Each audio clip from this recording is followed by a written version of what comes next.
All right, so good afternoon. How are you all doing?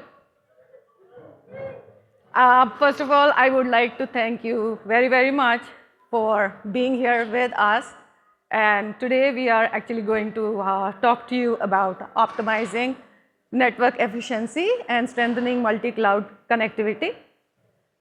Before we begin that, I'm just going to introduce myself. My name is Harleen Kaur. I'm a senior solutions architect with AWS, and I work very closely with the New York Times. And I'm going to let my New York Times friends introduce themselves. So Ahmed, over to you. Sure. Hello, everyone. My name is Ahmed Babars. I'm a principal engineer at the New York Times in delivery engineering. Specifically, my focus is cloud infrastructure and Kubernetes. So that's why I'm here today, building a platform and how to connect it together and bring Keon. Hi, everyone. My name is Keon Thana. I'm a staff network engineer at the New York Times. Under enterprise technology, I work on data center connectivity, hybrid cloud connectivity, all the way ranging through corporate network connectivity as well. Thank you. All right. So if hopefully you're all in the right place, and if not, you should still stay because we're going to have a lot of fun. And let's begin. So the agenda for today is going to be, we are going to start with the cloud journey that started with New York Times, what we started with, where we are today, then how New York Times actually built their internal developer platform to help facilitate not only their internal infrastructure and the guardrails, but also to facilitate the migration from different cloud provider onto AWS. And then we'll talk about networking from ideation to solutioning, how the networking was optimized, how it became efficient, how it was able to reduce latency, how it was able to lower the cost, especially when you are operating between multi-cloud as well as on-prem, and how they found solution to this particular problem, and how they were able to, we'll share some of the statistics towards the end, where we'll show that with the architecture, how we were able to reduce some of the key metrics that we were looking for, especially when we are operating between multi-cloud and on-prem. And finally, we will end the session by sharing the key takeaways from this entire process that New York Times has done. And they have done it, and they have gone through multiple hops, and I'm going to let the New York Times engineers speak about it and speak about their journey. So those will be some of the key takeaways that we are going to also discuss. So some background about the New York Times. New York Times is a household name. Everybody knows about New York Times. What they don't know is some of the cool statistics that I have brought as part of the presentation. They are the most cited newspaper. They have a global presence and readership of almost 222 million people across the world. And when the entire publishing industry was actually slashing costs and cutting down on journalism cost, on the contrary, New York Times actually started putting money into creating content. They hired journalists, and they actually gambled on the fact that if they get good content, people are going to be willing to pay for those good content, and that's how they are going to increase their subscribers. And given their last few annual meetings where they have actually shared the subscriber numbers, so that strategy seems to have worked. They also have, on the digital footprint, they also started expanding a lot, and now they have 10.36 million digital subscribers, out of which 9.7 million subscribers are paid subscribers, and the footprint is growing on for the New York Times website. They also have a podcast called The Daily, and it is most commonly the most downloaded podcast in the English-speaking world. So when you are talking to their CEO, Meredith Kopit-Levin, what she says is that her goal is to create New York Times and make it as a technology company. And when we ask her, what are your peers? What do you think your company is going to look for? What do you compare yourself with? Her answer is that she wants to compare herself with Netflix, which is not what the traditional publishers actually are supposed to say.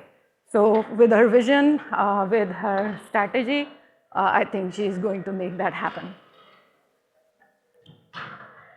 So let's begin by laying down a groundwork on the cloud journey that New York Times began. Few years ago, when the decision was taken that their workload needs to go on cloud, they made a decision of dividing up their workloads on-prem, and half of the workload was put on AWS, and half of the workload was put on another public cloud.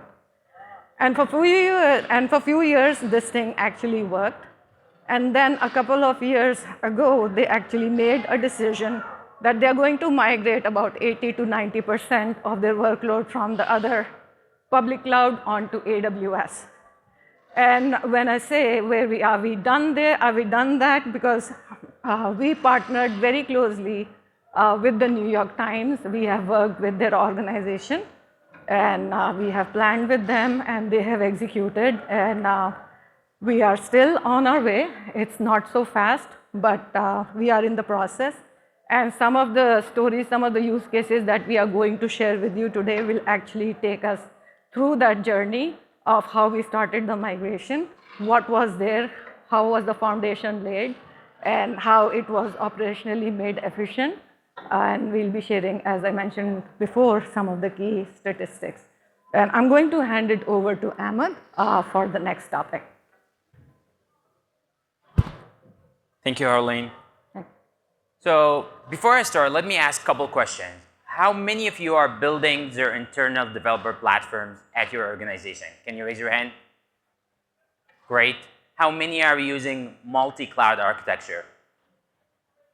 Much better. So I want to start my talk with a quote from Alan Kay about how we really think about the future. Is the best way to predict the future is to invent it. The problems that we are into is that in a world with multi-cloud, with multi-tools, it's hard sometimes to just follow the path. And then in most cases, we want to invent something that works for our organization, make sure that it fits our needs, and improve our productivity. So that makes all the scaling opportunities and the building for what we build for our engineers much better, and gives them easier approaches for how they invent and build their own applications. So let's start talk about how we are thinking about our goals when we are trying to go from ideation to production.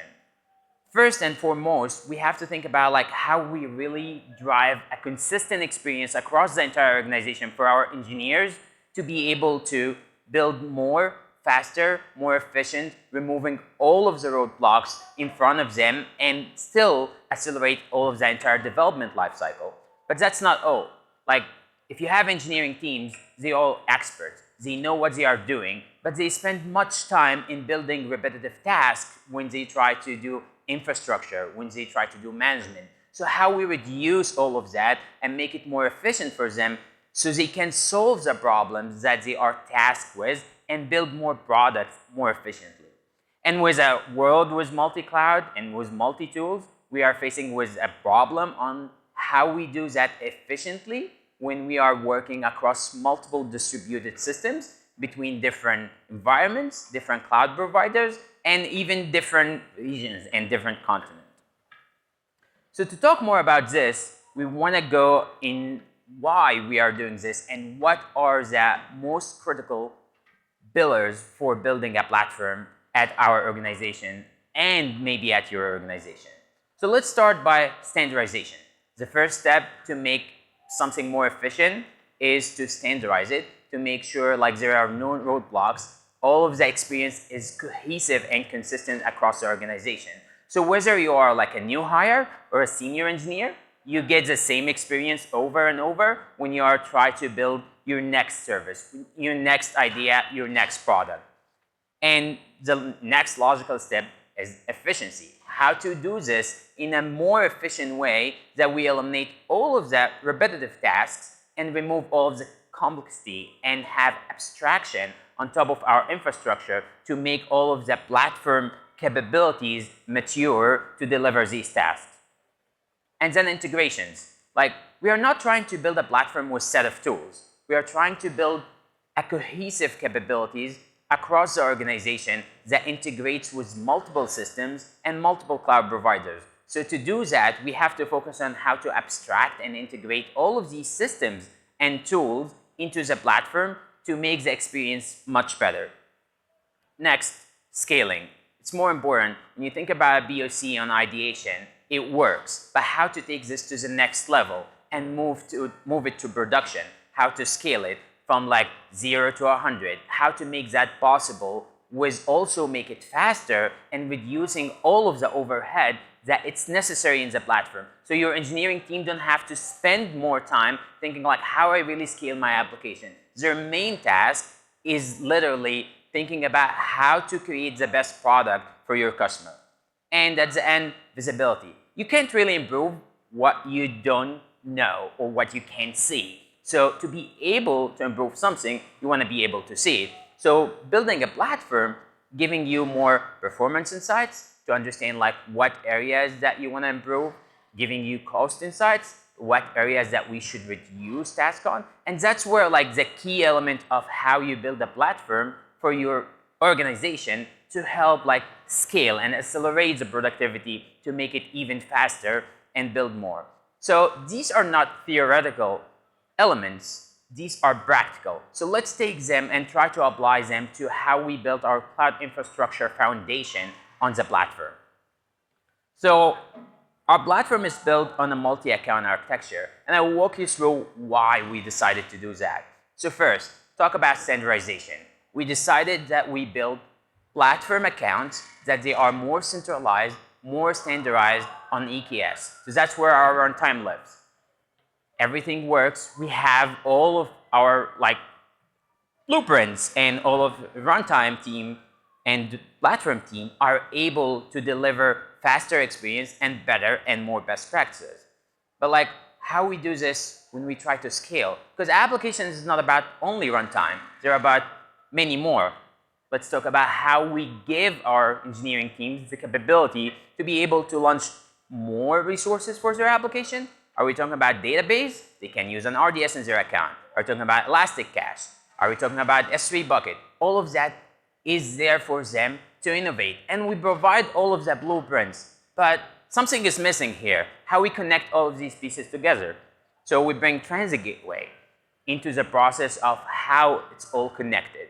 And that is delivered out of the box to teams. So they don't have to think about it. So they don't have to think like how they network all of these pieces together. It's already ready for them. So once they start developing their application, they get all of these capabilities out of the box. But let's bring scalability and visibility into the mix. So, oh, I pressed the wrong button. To do that, we need to use something like Control Tower to provision these accounts, organization, to make sure we ensure like how these accounts are hierarchical in a specific organization unit. CloudTrail provides us with visibility into all of the actions that we do in these accounts as a platform team or engineering team. And like the IAM, Identity Management Access, is more important so we can understand the entire process of what happens in our platform. So this is the foundation of how we build a cloud infrastructure for our internal developer platform. What's next is, that sounds right and interesting.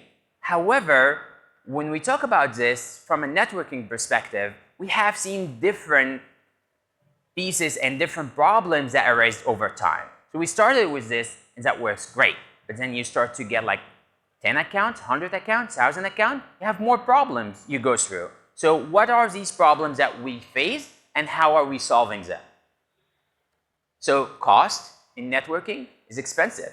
So it's one of the main reasons that why networking is more important in your cloud and in your organization. So the first thing that I want to talk about, one of the problems that we have seen when we try to scale the platform is NATing, or network address translation. You build an account, you try to move few gigabytes, it works, it's not a huge item on your bill. But you start moving terabytes and you start moving petabytes, that it's more like you see like more reflection on that in your cost. And specifically, if you are in a bigger organization where you really are moving between multiple cloud providers. So like you mean you are NATing and egressing too much out to the internet. So how we solve that? We have to bring our like custom NAT instances. AWS provides amazing experience with NAT gateway, but at scale that might not be beneficial for your organization. So is that one way to solve it? And there are many other ways. Another thing we think about here is fixed cost. One of the things that I talked about earlier is scalability. So when you have one account, you get like a NAT gateway, usually with your VPC. You can get multiple NAT gateway, depends on how many EZs you go for. But like when you have 1,000 account, you get a lot of these. And these are fixed costs that comes with the account. Does your team need that or not? You don't know yet. So how we make sure that like we are trying to eliminate all of these fixed costs that might not be necessary for your teams. So we are looking into options how to centralize our NATing across the board and how to be more efficient into that. Last, and this is the main topic for today, which is the multi-cloud communication. So we are going through a journey of migrations between different cloud providers, but it doesn't mean that we're not going to be always communicating between different cloud providers across the board. And that's one of the areas where like, how can we move faster, but also we eliminate the cost on that element. And that's where we're trying to invest more time in how to make like private connectivity between multi-cloud provider something delivered outside of the box for our engineering teams. So let's talk about this. So this is our existing architecture. We have team accounts, we have a network account, and they are all connected with Transit Gateway. And for sure, we have some on-prem stuff that we need from storage and other things, and it's connected through AWS Direct Connect. And all of this work when you are in a single cloud provider. Once you get into a multi-cloud provider, you have a different workload that's set somewhere else. And the only way to talk to your current cloud provider is through public internet, or you can use VPN or other things that we will discuss through. But that's a big problem because everything is going through the internet. We don't control it. We don't know what's happening to it. We only control what's happening over there in the other cloud provider and what's happening in our current cloud provider. So our goal is to eliminate that and try to bring all of the workload traffic from like just being talked to that cloud provider to the public internet to bring it internally. So how we do that and what are the constraints that we are looking into to provide better experience for our users. So let's talk about the problems. Egress costs. It's one of the biggest problems that you're going to see if you are in a multi-cloud provider. That's where like you're trying to egress too much between two cloud providers, either or, you will get charged on both sides. So we want to try to eliminate that. Also, like another element that you can see here is security exposure, because like if you are deploying your workload across multiple cloud providers, that means these are new service attacks that you have to ensure that they are secure. We don't want to cut corners, so we want to make sure that everything is running according to our best practices. And also, you can't control the routing when you are on the public internet unless you own your cable, and I know that might be expensive, so I'm not planning to own my internet cable across different cloud providers. So we don't have that, so we need to figure a different way to do it. So our assessment was most of our traffic run in the East region. We have multiple regions that we run through. Like we have east to east kind of like architectures that we can go through. So that's one. The other thing is like we assess like how much traffic and bandwidth that we need to move between different cloud provider, and we found out that like 10 gigabits of traffic might be more efficient. And these are like only the initial constraints that we have seen through the process. And we thought like, let's start with that and see how this will bring a better experience for our user when we talk about cost, efficiency, and performance. And now I'll hand it off to Kian to talk about how we try to solve this problem. Thank you, Ahmed. And thanks for effectively describing the multi-cloud puzzle that we were trying to solve. What I want to discuss further is the steps we took to solve that puzzle. At home with my 6-year-old son, when we do a puzzle, you know, we grab the edges first and the corners. We break down the problem. And in a complex IT infrastructure project, we do the same thing. We tend to do the same thing. Let's break down the problem. Ahmed had a really interesting slide just before about the constraints. And that's actually grabbing those constraints and those requirements is a great place to start. From all the possible solutions available to us, let's narrow it down. So two key things he mentioned. Okay, most of the cloud-to-cloud workloads, application workloads, are US East to US East, at least the majority of the traffic. So immediately we can now start focusing in that geographic location and solve for that problem. Additionally, after we analyzed the flows, we realized, okay, we probably don't need more than a 10 gigabit circuit, but at the same time, we definitely need more than one. So we can start eliminating site-to-site VPNs as a possibility and really focus on AWS's offering for the Direct Connect. And with the Direct Connect now, what options do we have to interconnect multiple cloud providers? So we looked at some options, and we started breaking down what was available to us. So we have an existing data center in New York in our headquarters, and we have current on-prem Direct Connect connectivity there. So the thought was, okay, well, one option, we could provision some more circuits to any cloud provider we chose and use our existing routing infrastructure that's already in place, that's already working, and route the traffic that way. It would be fairly quick to implement, just about commissioning some new circuits. They're on net, they wouldn't cost too much, and it could be done fairly quickly. And it would work. However, there was some trade-offs to doing it this way. Number one, we'd be hairpinning the traffic up and down the eastern seaboard, right? So you go from Virginia to New York, back down to Virginia. You're adding additional latency for cloud-native workloads, which you probably don't want to add if you don't have to. And then a second factor is, okay, now we'd be introducing our on-prem SLA factors into our cloud-native workloads, which is not the worst thing in the world, but at the same time, as a network engineer, if I'm trying to find a 3 a.m. window to upgrade a router in my data center, if I have a dozen stakeholders I have to worry about, now I'm going to add another dozen or so for cloud teams just to upgrade my on-prem network. I was trying to avoid that, if possible. So what else could we have done? Option two, again, as a network and infrastructure engineer, it's really promising, the idea of building out a greenfield environment, finding 2 colo vendors, maybe one in Ashburn, one in Reston, and buying the newest hot toys from our vendor, layer 3 switches or routers, and building it all yourself, having full control, having all full routing control and doing it yourself, provisioning the circuits. As promising as that sounds, there is some trade-offs to doing that. Of course, there's a lot of upfront cost, capital costs. There's the process of onboarding new colocation providers and getting that, all that worked out. And additionally, post-COVID, there was supply chain issues. So you don't know when you can get new layer 3 routers or switches. It could take you a year. So now we have to tell our stakeholders, yeah, it might take us a year to get this solution implemented. That didn't fit so well. So as we were discovering through this process, we realized there's actually vendors who might be sitting here or next door at the Expo Center who've already built out all this infrastructure in major POPs, who have these routers already built and these circuits already provisioned, these large circuits already provisioned to any cloud provider you could think of.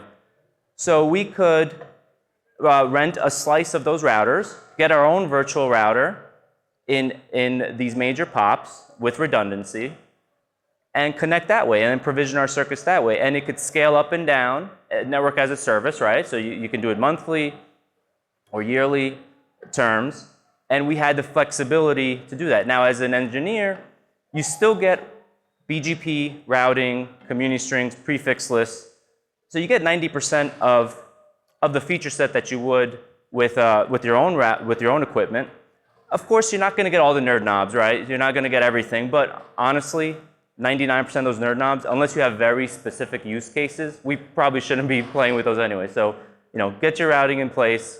And so we decided to go with this option to move forward. So now we have one piece of the puzzle kind of figured out. So that's kind of the core connectivity, how we would do it. But then the next step is now we have to start thinking about how each team is building in the respective clouds. And maybe they're not all doing it the same. So yeah, in AWS, it might be well defined, but in other cloud service providers, what are they doing? So when we started doing discovery, we realized we quickly have to create a model. So we created a hub and spoke model for each cloud service provider where we said, okay, if you're a team, you're going to be a spoke, and the network and infrastructure team is going to host a hub account, for lack of a better word, and you will attach or peer to this hub account, and this hub account will provide the routes, the connectivity that you need to either on-prem or to any other destination you need to arrive to. And as I said, in AWS, this was fairly a mature setup already, as Ahmed had talked about before. The transit gateway in the east and the west already existed. Of course, on the right side there, we did have to commission new circuits to the partner routers that we decided to deploy, the virtual routers that we decided to deploy. But that was fairly straightforward to accomplish. Now, in the other service providers, we had to build out the hub accounts and initiate the VPC peering with other teams. However, we also made it a point to do it in an infrastructure as code manner so that it was all visible and done through pipelines that the teams had some control over, and they understood how their infrastructure was being provisioned. Now, when we're designing infrastructure like this, for example, if you're an app team, you're always thinking about high availability and redundancy. However, when you're working in AWS, there's a lot of stuff going on in the background that as an app team you don't necessarily have to worry about. Yeah, of course, you have to build in different availability zones and different regions, but there's a lot of stuff done behind the scenes in AWS that you don't have to worry about. But with infrastructure projects like this, you really want to pay close attention to at least 4 nines of availability, because the last thing we want as an infrastructure team is to build a solution, onboard application teams to it. Next thing you know, there's a P1 and it's a network problem, right? We don't want that to happen. So we have to pay close attention to high availability, and that's just reading. That's a lot of reading vendor docs and what's the best practices. And there's differentiations between each provider, right? In AWS, it might be 2 connections. In a different one, it might be 4 interconnects. And you have to pay close attention to regional routing, and there may be a blue and red zone as well. So something to definitely keep in mind when thinking of design decisions. And we also want to keep our cybersecurity friends happy, right? We want to approach this with the least privileged access. We want to narrow the scope where possible. So Team A can't just route anywhere they want all over the enterprise. No, we give them a self-service model. I mentioned before the infrastructure as code pipeline. If they want access to this new private network, put in a pull request, we'll approve it, merge it in, then the private network will be available for them. But at the same time, just because it's available doesn't mean that they have to all of a sudden move all their traffic there. No, they could still have their public load balancers, but when they're ready on their schedule, they can create a private load balancer and gradually shift their traffic over. 1%, 50%, 100% on their schedule. Keep giving those teams, the application teams, their leeway to move at their speed. Now, of course, as well, when you're designing an infrastructure solution like this, routing decisions are key. BGP is the language of the internet, and that's how AWS and all other providers speak as well as on-prem routers. So you have to pay close attention to how you decide to manipulate your BGP policy. If I have router A and router B talking to the AWS edge, how can I control what path is preferred or not preferred? Well, and most of you know this, prefix length is really the first way to do it. So a broader subnet versus a more specific subnet, the more specific subnet will take priority, of course.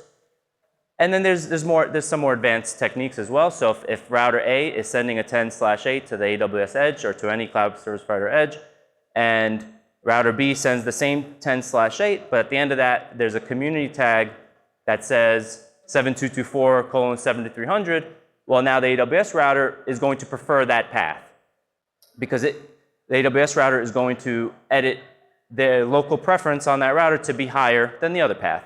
So that's one way a customer who has no access to the AWS edge router can manipulate their local policy. In the same respect, AS path prepending can also be done. So again, that same 10/8, if it's coming from ASN 123, for example, I can send that same 10/8, ASN 123 times 4. So now the cloud service edge router sees that subnet coming in, and it's seeing a longer AS path, and it's going to de-prefer that path because it's artificially increased. So there's some ways to think about routing manipulation when you create these paths and how you're going to send traffic across. Additionally, okay, now once you have the BGP neighborship set up with your edge router and your partner router and your edge router or the cloud service provider, well, what if there's maintenance or if there's an unexpected failure? If you wait for BGP to fail over, you might be down for up to 3 minutes or more. You know, BGP wasn't really meant to be a fast failover mechanism. So what the best practice really is to put BFD on top of that. And what BFD will do is every 300 milliseconds, it'll send a heartbeat. And if you miss 3 heartbeats, 900 milliseconds, you fail over. So it's sub-second failover. AWS does provide those sensitive abilities. Now, other cloud providers might be a little different. It might be 1,000 milliseconds by 5, so that's a 5-second failover. Again, not huge, but just something to keep in mind when building out and thinking about these paths for failover and redundancy. Another key thing when you're building multiple redundant paths from A to B, cloud provider to cloud provider, is if you have multiple redundant paths, do you want to do active-passive or active-active? And active-active being equal cost multipathing or ECMP. Now, if you choose active-passive, your traffic is very deterministic. You know, if you're going from A to B, it's going through hop 1, 2, 3. Pretty easy to troubleshoot. If you have a problem, you kind of know where to look. Going up and down, that's how it's traveling. If you choose active-active, your traffic will share the links based on a hashing algorithm. And it might come in one way, come back, return another way. A little bit harder to troubleshoot, right? If there's some gray outage somewhere, right? A little harder to troubleshoot. But at the same time, you're also maximizing your capacity, right? You're using everything you've provisioned. Of course, the trade-off to using everything you've provisioned is you have to be careful because in the case where you lose one path, you have to make sure you're not over-provisioning your single path. So you have to keep in mind what works best for you. In our case, we chose equal cost multipathing, ECMP. We thought the pros outweighed the cons. So that's a design decision we made there. Now, yeah, so all this architecture and design talk, you know, now you have to actually start implementing and creating resources and building resources. And when you do that, like with any IT project, you're going to run into problems and you have to call a quick audible and make amendments as you go. And everybody kind of understand that. So some challenges that we hit along the way that happened to us, which maybe other teams can also learn from. Since some teams had their own isolated environments in the past and they never really had any need to interconnect with other private IP space, they might have IP space overlap where one team shares similar RFC 1918 space as another team, and something that has to be taken into account. Some other challenges along the way. I've kind of peppered this throughout the talk, but different networking constructs for each cloud service provider. One CSP might refer to a resource in one way, or functionally, a load balancer might not work the same way cross-regionally in one versus another, or VPC might not route globally, such as another VPC might. So you have to keep in mind these different constructs and keep them in line. And you also have to pay close attention to the AWS cost framework, especially with traffic costs. And I'll get a little deeper into this in a minute, but that was something that we ran into. So the solution for the IP space overlap, we were lucky. It was a few selective teams. We were able to re-IP them. Some people are not so lucky where they can do that. We did luck out there, so that wasn't a huge problem, but just something to keep in mind when you take on projects like this, you know, brownfield projects like this with existing environments or existing tech debt, or just keep that in mind. Now, the part of the transit gateway cost versus VGW cost. So what we kind of found was that the heavy hitter accounts, I like to call them. So if you think of the 80-20 rule, is we had a few AWS accounts that really were the major users of this bandwidth. And what we realized is if we directly associated them to the direct connect gateways, we could offset a lot of costs from the transit gateway costs. So something like a 60% cost reduction if we took these heavy hitter accounts and directly connected them to the Direct Connect gateway. Now, that does add additional complexity because you have to build a parallel path. So we had to add additional circuits to the partner routers and additional interconnects on the other side. However, those fixed monthly costs were more than made up for because when you're talking about thousands of terabytes of data over a month, it makes up for the cost. So that was actually a key optimization that we made in the middle of the project that we amended to really help move the project along. So back to the puzzle analogy, to kind of put it all together, a final cohesive architecture looks something like this, where you have your virtual partner routers in the center, and you commission your circuits that can reach on-prem to different cloud providers, and of course to AWS in a fully redundant, highly available manner. And of course, you want to avoid internet traffic if possible to go through the private connectivity. I will hand it back to Ahmed for some key takeaways. Awesome. Thank you, Keon. So we talked about the why, the what, the how. So let's bring all of this back to the business goals that we had up front and talk about what did we achieve from implementing a solution like this into our organization.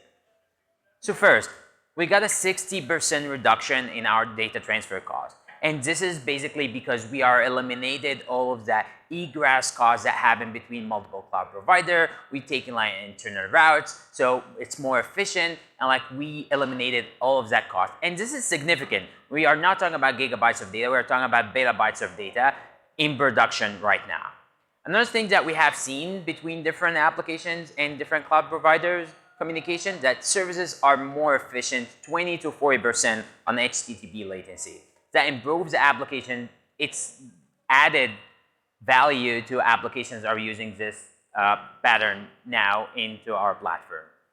And the one thing that I spoke about earlier, when you have multiple exposure service attacks, it means like you have to secure all of these elements. And right now, because we have an internal communication between different cloud providers, so it means like we're reducing the service attack to have like at least one exposed and one not exposed. So we are not cutting corners, but we are reducing that to eliminate 50% of the security cost. And all of this makes the project more successful, and how we are able to scale this into the future and like provide not just like multiple cloud providers, but also provide connectivity to our on-prem and other things that improves the speed and the acceleration for how we develop applications at the New York Times. And as I'm wrapping up the talk for today, our goal, at the three goals that I was talking about earlier, from consistency and experience and efficiency, we are trying to provide a self-service path for our applications and developer teams to be able to sustain and innovate faster and makes migration easier. And one of the things, like with solution like this, we were able to move and migrate services from one cloud provider to another without have to worry about like all of the dependency that we have between different cloud providers. If you have like a lot of systems and applications across cloud providers, that when would be like cost and networking would be one of the key elements that you have to consider when you are drafting your migration constraints. And with that, I think like I'm wrapping out, and I would love to thank you all for attending and listening. And I would love to see how this would innovate and be implemented at your environment, and how we can make multi-cloud connectivity better. And would love to welcome any question. Thank you.